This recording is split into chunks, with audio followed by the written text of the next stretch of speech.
The Jeep Cherokee has never really been known as a premium SUV, but the latest model is exactly that, competing with the likes of the BMW X3 and Audi Q5. But what does it mean to compete with German rivals like that? Well, interior quality must be top-notch, there must be a good range of engines, and it must either be fun or luxuriously comfortable to drive. So where does the Cherokee sit?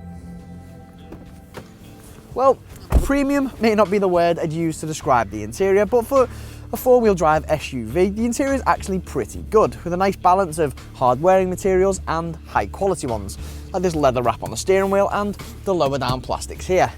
Some may argue that too many cheap materials have managed to sneak in, but I actually think it's a good balance. Although we've got the flagship limited model, this is actually a big seller for Jeep, and this brings the likes of parking sensors, an 8.4-inch touchscreen with sat-nav, bi-xenon headlights and cruise control. And this touchscreen is actually really responsive and easy to use, and the seats are also very comfortable. One thing I'm not really a fan of is the somewhat random positioning of some of the buttons and functions, like this radio and volume buttons behind the steering wheel, the fuel cap release button, which is down here on the door, and the CD player, which is under this armrest. Good luck changing a CD on the move. The back seats are actually just as comfortable as the front, which is always good. And just to make things better, there's absolutely loads of space back here, even if you climb across and sit in the middle, although our glass roof does eat into headroom a bit. Jump in and out, these doors open nice and wide, which is always good to have. And for extra versatility, these slide forward and back as well. Come around to the boot and there's a nice flat loading surface and up to 591 litres of space.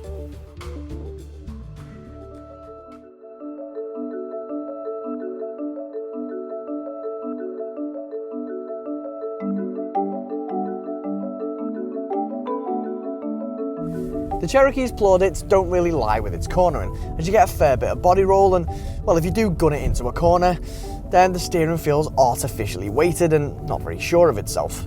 The suspension is comfortable on the majority of roads, but it gets a bit unsettled and a bit crashy if you hit any small bumps.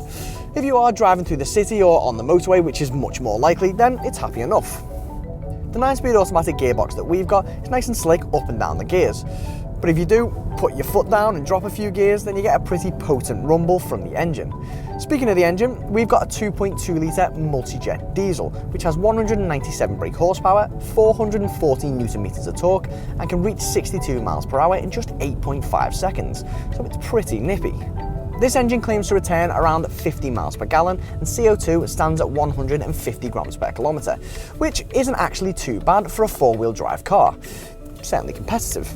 As this is four-wheel drive, we have some selectable driving modes available, including Auto, Snow, Sport, which is fun as it sharpens up the throttle response, and Sand and Mud. If you are planning on doing that, then we suggest going for the Trailhawk model, as this adds a fifth rock driving mode, underbody protection, and most importantly, if you plan on getting up any steep slopes, a rear differential lock. The Cherokee starts from around £5,000 to £6,000 less than its key German rivals.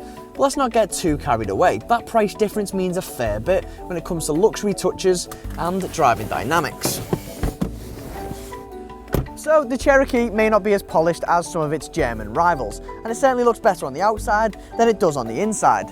But it's definitely worth a look if you're after something with plenty of practicality and if you want something that's a little bit different.